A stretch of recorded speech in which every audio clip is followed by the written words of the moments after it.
Hello दोस्तों, welcome to ISM channel. So I am से discuss करने वाले हैं 4 स्टॉक के बारे में। पहला आपको आने वाला है यहाँ पे निफ्टी का heavy weight company Reliance industries के बारे में। सेकंड आपका है मेटल सेक्टर का एक बेहतरीन स्टॉक टाटा स्टील।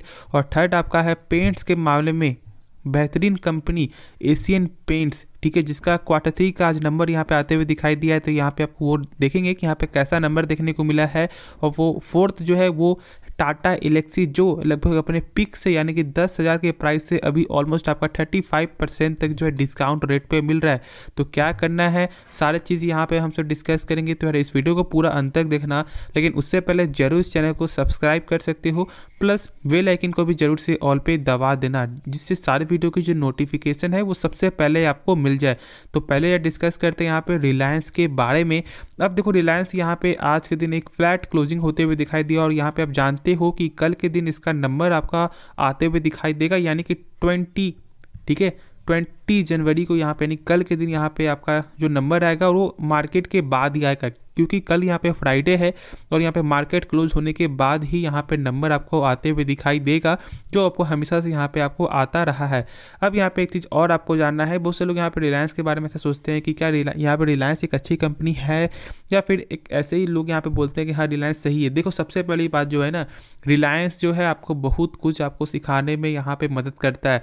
जो लोग मार्केट में तुरंत आए हुए हैं, जिनका आपका एक्सपीरियंस जो यहाँ पे 1 मंथ हो सकता है, या 2 मंथ, या फिर 10 दिन, या 5 दिन, या 1 दिन, जो भी, ठीक है, तो आप अपने पोर्टफोलियो में रिलायंस को लो।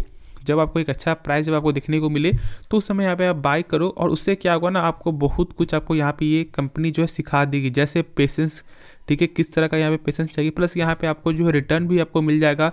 साथ साथ में आपको ये भी यहाँ पे देखने को मिलेगा, जब कुछ जैसे मान लो जब आपको गिरावट होगा तो किस तरह का यहाँ पे गिरावट हो सकता है, ठीक है। आपको यहाँ पे एक ऐसा पेशेंस लेवल जब आपका चेक करेगा ना, तो आपको समझ में आ जाएगा कि रिलायंस कैसी कंपनी है, और उसके बाद जब गेन होगा तो फिर आपको एक गजब का यहाँ पे आपका जो कॉन्फिडेंस वो बूस्ट आपका होते हुए दिखाई देगा। तो आप अपने पोर्टफोलियो में जरूर रिलायंस को यहाँ पे रखना, और यदि आपके पास पहले से है तो फिर यहाँ पे आप होल्ड करके चलो।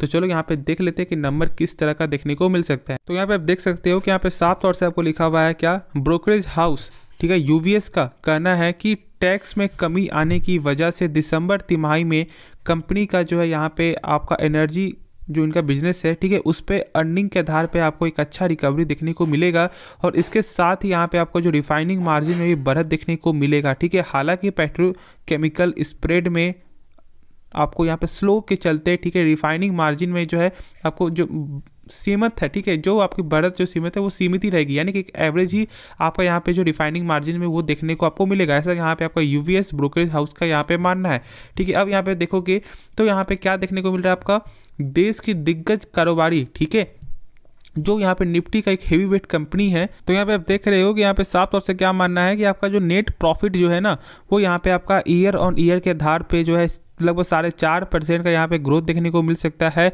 और वही यहाँ पे आपका क्वार्टर ऑन क्वार्टर के हिसाब से लगभग 19% का, ठीक है, ऐसा यहाँ पे आपको मानना है। प्लस यहाँ पे देखोगे तो आपका इस अवधि में कंपनी का जो मुनाफा वो लगभग 16,366 करोड़ रुपया तक यहाँ पे रह सकता है, और ये जो एक पोल पे यहाँ पे आपको निकाला गया, ठीक है, यानी कि एक बोर्ड टाइप में हुआ, तो उसके हिसाब से यहाँ पे आपका ऐसा रिजल्ट आपको देखने को मिल रहा है। एक ऐसा यहाँ पे आपका जो भी अनुमान है वो यहाँ पे देखने को मिल रहा है। वही आप देखोगे यहाँ पे जापानी ब्रोकरेज हाउस, जिनको आप जानते हो यहाँ पे नोमुरा, उनका यहाँ पे क्या करना है कि रिलायंस के तीसरे तिमाही में, ठीक है, जो इनका आपका जो एबिटा होगा वो यहाँ पे 10% का तेजी देखने को मिल सकता है। और साथ ही साथ यहाँ पे आपका जो ऑयल टू केमिकल कारोबार में जो है यहाँ पे आपको जो भी रिकवरी यहाँ पे आई है, उससे भी इनका आपका एक अच्छा तेजी इस सेगमेंट में यहाँ पे आपका एक सपोर्ट करेगी।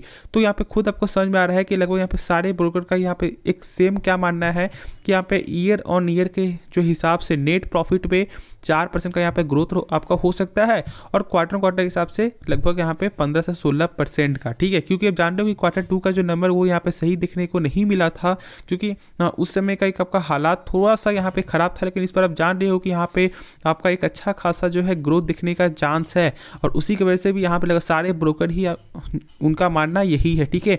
वही देखोगे यहाँ पे आपका पिछले तिमाही में जो आपका रिफाइंड प्रोडक्ट्स के मामले में, ठीक है, क्या था, एक्सपोर्ट पर केंद्र सरकार की तरफ से स्पेशल एडिशनल एक्साइज ड्यूटी यहाँ पे लगाए जाने से कंपनी को लगभग 4,039 करोड़ रुपया का आपको नुकसान हुआ था। ठीक है, और इसी के चलते यहाँ पे जो है आपका क्या हुआ, साल के आधार पर कंपनी के एनर्जी कारोबार में जो प्रॉफिट ग्रोथ है वो एक सपाट रहा, यानी कि एक एवरेज ही आपको देखने को मिला है। लेकिन अब जब यहाँ पे आपका टैक्स में जान रहे हो, विंडफॉल टैक्स जो है उसमें बहुत सारा कमी आपको आते हुए दिखाई दिए। देखो यहाँ पे विंडफॉल टैक्स क्या होता है वो यहाँ पे आप जान लो, क्योंकि बहुत से लोग ऐसा मैंने सुना है कि विंडफॉल टैक्स क्या होता है। देखो विंडफॉल टैक्स का मतलब है जैसे कि मान लो कुछ ऐसा घटना हो जाता है ना जिसमें यहाँ पे कंपनी का एक्स्ट्रा प्रॉफिट होता है। जैसे कि आप जान रहे हो जब यहाँ पे रसिया और आपका यहाँ पे जब मान लो जब आपका वार चल रहा है, ठीक है, रसिया और आपका यूक्रेन में, ठीक है, तो उस समय क्या हुआ था, ऑयल सेक्टर का लगातार प्राइस आपको जो है ऊंचा जा रहा था। अब जो कंपनी बहुत ही कम दामों में यहाँ पे खरीद के पहले से रखी हुई है और ये तो कोई जानता नहीं था कि ऐसा कुछ होने वाला है, और ये जब एक ऐसा न्यूज़ आया, जब ऐसा कुछ आपको घटना, उसके बाद जब दाम बढ़ा तो यहाँ पे कंपनी ने बहुत प्रॉफिट किया ना, तो वही उसमें सरकार यहाँ पे टैक्स लगाती है और सरकार उससे पैसा लेती है। ठीक है, इसे हम एक तरह से हम शॉर्ट में समझ सकते हैं, इसी को हमसे बोलते हैं विंडफॉल टैक्स। और आपको क्या करना है अभी, अब यहाँ पे आप जो है जान लो कि कल के यहाँ पे वेट करो कैसा नंबर आएगा, उसके बाद इसके बारे में सोच सकते हो। लेकिन इस कंपनी को जरूर अपने पोर्टफोलियो में रखना यदि आप मार्केट में नए आए हो तो। चलो नेक्स्ट स्टॉक के बारे में डिस्कस करते हैं। तो हमसे यहाँ पे डिस्कस करते हैं टाटा स्टील के बारे में। अब देखो टाटा स्टील में 123 का लगभग यहाँ पे गेन देखने को 123 के लेवल पे आपको आ चुका है। और मैंने तो शुरू से कहा जब 113 के जब जैसे ही ऊपर गया था मैंने बोला कि जब यहाँ पे सस्टेन करेगा 1-2 दिन, उसके बाद यहाँ पे आप बाई करो और लोगों का एक ज़बरदस्त प्रॉफिट आपको देखने को मिल रहा है। क्योंकि यहाँ पे मुझे कमेंट भी आ रहा है कि सर मेरा एक अच्छा खासा पैसा यहाँ पे आपका बन रहा है, तो बहुत ही अच्छी बात है। ठीक है, यहाँ पे आपका पैसा ऐसे ही बनते रहे।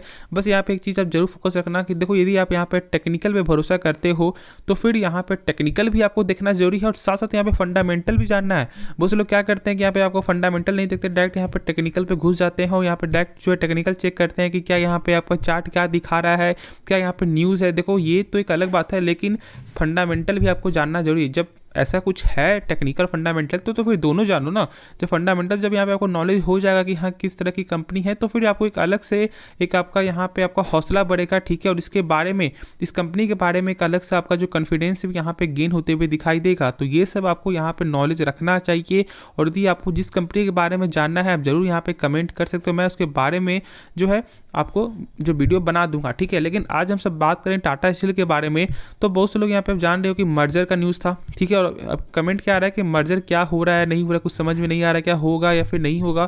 तो मर्जर तो होगा, और ये आप जानते हो कि यहाँ पे कोई फेक न्यूज़ नहीं आया था, ये एक आपका ऑफिशियल न्यूज़ आपको आते हुए दिखाई दिया था। अब मर्जर में देखो यहाँ पे उस तरह का यहाँ पे जो गेन आते हुए क्यों जो दिखाई नहीं दिया, क्योंकि सारे कंपनी जो भी यहाँ पे मर्ज जो हो रही है ना, वो सारी कंपनी आपको छोटी कंपनी है टाटा स्टील के मुकाबले। ठीक है, मार्केट कैप देखोगे तो सबसे बड़ा टाटा स्टील का ये मार्केट कैप, इसीलिए कोई गेन नहीं हो रहा है। हाँ, वही यदि ऐसा कुछ होता मान लो भविष्य में कि टाटा स्टील और यहाँ पे TCS कुछ आपको मर्ज होता तो फिर बहुत बड़ी तेजी देखने को मिलती, लेकिन ऐसा कुछ नहीं है। तो इसलिए यहाँ पे एक सपाट गेन आपका जैसे जो चल रहा है वैसा ही चलते हुए दिखाई दिया है। तो जान रहे हो कि यहाँ पे आपका जो भी चार्ज था वो चार्ज आपका यहाँ पे नल कर दिया गया, यानी कि जीरो कर दिया गया है। तो फिर इसका भी यहाँ पे आपका एक अच्छा खासा सेल्स में ग्रोथ दिखेगा। ठीक है, ग्रोथ देखने को मिलेगा। तो इसलिए बोल रहा हूँ कि एक बेहतरीन कंपनी टाटा स्टील, क्योंकि इसका चेक करोगे यहाँ पे ROE सारा चीज़ यहाँ पे बेस्ट है। सेल्स के मामले में भी यहाँ पे आप जानते हो, लेकिन एक चीज़ जरूर आप ध्यान रखना कि मेटल स्टॉक में आपको यहाँ पे पेशेंस रखना पड़ेगा, क्योंकि बहुत ज़्यादा आपका वोलेटाइल स्टॉक होता है। क्योंकि बहुत लोग क्या करते हैं ना कि यहाँ पे जब डाउन जाता है तो फिर यहाँ पे लोग बेच देते हैं। नहीं, ऐसा गलती मत करना। यदि जब आप टाटा स्टील को या जो किसी भी मेटल स्टॉक को जब आप बाई कर रहे हो ना, तो पेशेंस तो यहाँ पे रखना होगा। और आपको ये भी समझना होगा कि यहाँ पे ये कंपनी जो ये स्टॉक किस तरह से चलता है, क्योंकि बहुत लोग यहाँ पे नहीं जानते हैं कि यहाँ पे कैसा होता है नहीं होता है। वो यहाँ पे बाई कर लेते हैं और फिर जब लॉस ज़्यादा होता है तो वो फिर बेच देते हैं। फिर वहाँ से क्या होता है, एक बाउंस बैक देखने को मिलता है। तो इसी तरह का यहाँ पे जो है मेटल स्टॉक चलता है। तो मैं तो यही बोलूँगा कि जब आप एक अच्छी कंपनी जब अपने पैसा लगाया हुआ है तो फिर पेशेंस रखना आपको बेहद ही ज़रूरी है। ठीक है, अब यहाँ पे क्या करना चाहिए, अभी आप आराम से होल्ड करो और फ्रेश पर यहाँ पे कर सकते हो फॉर द लॉन्ग टर्म के लिए। लेकिन मैं तो अभी बोलूँगा कि अभी वेट करो, इसलिए क्योंकि जब नंबर का जब यहाँ पे अभी जो जब आपका जो नंबर आएगा तो फिर नंबर देख लेना कैसा नंबर देखने को मिलेगा, उसके बाद जो है यहाँ पे शॉर्ट टर्म में पैसा बन सकता है और यहाँ पे लॉन्ग टर्म के लिए तो यहाँ पे अच्छा खासा जो है यहाँ पे पैसा बनेगा ही, ठीक है। प्लस यहाँ पे आपका जो डिविडेंड भी आपको मिलते हुए दिखाई देता ही है, ऑलमोस्ट लगभग 5% पर ईयर के हिसाब से, तो इसलिए यहाँ पे आपको होल्ड करके अभी चलना है। तो नेक्स्ट स्टॉक के बारे में जो है डिस्कस कर लेते हैं। तो यहाँ पे डिस्कस करते हैं एशियन पेंट्स के बारे में, और एशियन पेंट्स का जो है आपको नंबर आपको आने वाला था, और यहाँ पे नंबर जो मार्केट के पहले ही आपको नंबर आ चुका है, और देखोगे तो यहाँ पे आपका लगभग इंड पे ही यहाँ पे एक बड़ा गिरावट आपको होते हुए दिखाई दिया, ऑलमोस्ट लगभग 3.25% का। तो क्या हो सकता है कि ऐसे तो हम देख लेते हैं यहाँ पे क्या जो है आपका टोटल रिजल्ट है, ठीक है, क्या आपका ओवरऑल क्या यहाँ पे गेन हुआ है नहीं हुआ है, उसके बाद हमसे यहाँ पे आपको बताते हैं कि यहाँ पे क्या करना चाहिए अभी। तो यहाँ पे आपका जो सारे नंबर आपका करोड़ फिगर में होगा, ठीक है। तो चलो यहाँ पे देख लेते हैं। देखो तो सबसे पहले यहाँ पे देखोगे टोटल इनकम, तो यहाँ पे आप देख सकते हो टोटल इनकम पे जो है वो यहाँ पे गेन देखने को मिल रहा है आपका ईयर ऑन ईयर के हिसाब से भी और क्वार्टर के हिसाब से भी। लेकिन यहाँ पे एक फ़र्क क्या है जानते हो यहाँ पे, और इस तरह का यहाँ पे गिरावट क्यों है, क्योंकि यहाँ पे देख रहे हो कि आपका ईयर यानी कि पिछले साल जो लगभग आपका 8,599 करोड़ का था, और इस बार यहाँ पे 8,723 करोड़, यानी कि लगभग जो है आपका ऑलमोस्ट 124 करोड़ का यहाँ पे आपका जो है गेन देखने को मिल रहा है, और ये बहुत ही कम है, ठीक है। और इसी की वजह से सबसे पहला तो सेल्स के मामले के कारण ही यहाँ पे गिरावट आपका होते हुए दिखाई दिया है। अब यहाँ पे चेक करोगे टोटल एक्सपेंस क्या है, खर्च क्या है, तो खर्च भी आपका देखोगे तो जिस तरह का यहाँ पे आपका प्रॉफिट बढ़ा है उसी तरह से यहाँ पे खर्च भी बढ़ते हुए दिखाई दिया है। लेकिन आपका इस साल जो यहाँ पे यानी इस क्वार्टर पे आपका जो देखोगे तो खर्च यहाँ पे थोड़ा मोड़ा यहाँ पे कम आते हुए दिखाई दिया है। अब यहाँ पे सिंपल और आगे चेक कर लूँ यहाँ पे नेट प्रॉफिट, तो यहाँ पे देखोगे आपका प्रॉफिट फॉर द पीरियड, तो मैं वो दिखा दूँ तो हाँ देख सकते हो कि यहाँ पे ईयर ऑन ईयर के हिसाब से गेन है, ठीक है, और क्वार्टर के हिसाब से ज़बरदस्त गेन देखने को मिल रहा है, ठीक है। देखो यहाँ पे जो गिरावट क्यों हुआ है ना, क्योंकि पहला मार्केट का कुछ और अनुमान था सेल्स के मामले में, और यहाँ पे इस बार जो सेल्स के अनुमान में वो थोड़ा कमी आते हुए आपको दिखाई दिया है, और इसी के वजह से यहाँ पे जो है आज गिरावट हुआ है। लेकिन ऐसे जो रिजल्ट आपका ओवरऑल जो रिजल्ट है वो एक अच्छा रिजल्ट है, ठीक है, लेकिन बस वही ग्रोथ जो नहीं हुआ है ना सेल्स में, उसी के कारण यहाँ पे आपका जो है कमजोरी है। लेकिन डरने वाली बात नहीं है, आपको यहाँ पे होल्ड करना है। बहुत से लोग यहाँ पे डराते हैं कि नहीं अब ये स्टॉक को सेल कर दो, नहीं, ऐसा बिल्कुल नहीं। देखो जब आप किसी कंपनी से पैसा लगाते हो तो उसके बारे में पहले सही से जान लो। यदि आप जान लोगे ना तो फिर यहाँ पे बहुत से लोग यहाँ पे बोलेंगे कि ये ख़राब कंपनी है, बेचो या फिर ये करो, तो फिर आपको मालूम होगा, तो फिर यहाँ पे ये बोल सकते हो कि नहीं ये कंपनी सही है, मैंने ये चेक किया है, और आपको एक अलग से भरोसा होगा अंदर से कि हाँ मैंने देखा है और इस कंपनी का सारा फंडामेंटल यहाँ पे सही है, ठीक है। तो उस हिसाब से यहाँ पे आप कोशिश करो कि ऐसा गलती ना करो, वरना फिर यहाँ पे आपका क्या होगा, पैसा फंस जाएगा। तो नॉलेज गेन करो और एक अच्छे पोर्टफोलियो में एक अच्छे स्टॉक को यहाँ पे आप जो होल्ड करके रखो, जिससे आपका पैसा शॉर्ट टर्म में यहाँ पे लॉस हो सकता है, लेकिन जो लॉन्ग टर्म में कभी भी लॉस नहीं होगा यदि आपने अच्छी कंपनी को बाय किया हुआ है। और एशियन पेंट्स आप जानते हो कि कैसी कंपनी है, तो आपको जरूर यहाँ पे होल्ड करना है और ज़्यादा लोगों के यहाँ पे बात भी नहीं सुनना है। तो चलो नेक्स्ट स्टॉक के बारे में जानते हैं, जो आखिरी स्टॉक है। तो हमसे यहाँ पे डिस्कस करते हैं टाटा एलेक्सी के बारे में। और टाटा एलेक्सी में यहाँ पे एक जो फ्लैट ही क्लोजिंग है, और प्राइस देखोगे तो लोग 6290 का। देखो ये एक फ्लैट ही चलते हुए दिखाई दे रहा है। यहाँ पे देख सकते हो कि 5 दिन के चार्ट पे जो है लगभग 1.5% का ग्रोथ है, और यहाँ पे 1 मंथ के हिसाब से तो यहाँ पे नेगेटिव ही जो है ग्रोथ देखने को मिल रहा है। और यहाँ पे इसकी वजह जानते हो क्या है, वो है प्राइस 10,000 के लेवल से यहाँ पे 6200 में आपको आ चुका है। लगभग जो 37 से लेकर 38% जो यहाँ पे आपका करेक्ट ये स्टॉक हो चुका है। तो क्या करना चाहिए, क्या यहाँ पे सेल कर दो, क्या यहाँ पे बाई करो, क्या यहाँ पे ऐड करना चाहिए? तो देखो सबसे पहली बात, जब यदि आप सोच रहे हो कि यहाँ पे फ्रेश बाई करना है, तो फ्रेश बाई करने के लिए तो मैं तो यहाँ पे बिल्कुल भी सलाह आपको नहीं दूंगा, मैं भी बोलूँगा वेट करो, ठीक है। तो बहुत लोग क्या करते हैं ना कि यार जब फ्रेश बाई करना है, प्राइस जब इतना करेक्ट हो चुका है तो क्या बाई कर लेते? नहीं, देखो बाई कब किया जाता है, जब यहाँ पे टेक्निकल पे क्या दिखता है ना कि वो अब यहाँ पे तैयार हो चुका है एक अच्छा जो रैली के लिए। अभी क्या है कि यही अपने सपोर्ट के नीचे ही जाते हुए दिखाई दे रही है, चलते हुए दिखाई दे रहा है, तो अभी वेट करो, ठीक है। ऐसा हो सकता है कि यहाँ पे नहीं तो एक अच्छा बाउंस बैक हो जाए, नहीं तो एक ऐसा हो सकता है कि यहाँ पे फिर से आपका एक 5500 का लेवल देखने को मिल जाए। तो अभी वेट करो, यदि आप फ्रेश बाई करने के लिए सोच रहे हो तो। लेकिन मैं एक चीज़ बता दूँ कि कंपनी खराब नहीं है, क्योंकि मैंने इसके बारे में आपको दिखाया हुआ है कि कैसा फंडामेंटल है, और फंडामेंटल गजब है इस कंपनी का। कैश फ्लो थोड़ा यहाँ पे 8% का यहाँ पे लगभग निगेटिव है, यानी कि थोड़ा कम है, लेकिन आपका ओवरऑल जो है सेल्स के मामले में आरओसी चेक करोगे, आरओई चेक करोगे, सारा चीज़ ही जबरदस्त देखने को मिलता है। अब यहाँ पे आरओसी क्या होता है, आरओसी का मतलब आपको होता है रिटर्न ऑन कैपिटल इम्प्लॉयड, जैसे कि मान लो कंपनी यदि अपने ऊपर 100 रुपया लगा रही है तो उसका वही 100 रुपया 1 साल बाद कितना रुपया बन जाता है, उसी को हमसे बोलते हैं ROC।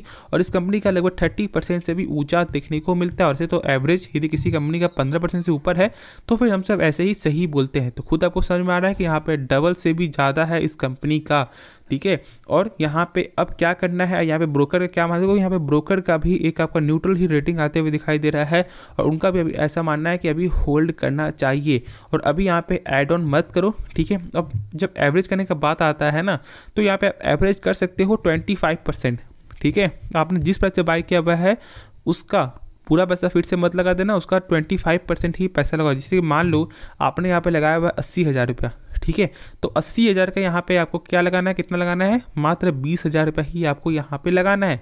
और ठीक है, फिर जब गिरावट होगा 500 पॉइंट का, 1000 पॉइंट का, फिर उसके बाद यहाँ पे एवरेज करो। तो ये एक अच्छा है, ठीक है, ये एक अच्छा रूल होता है।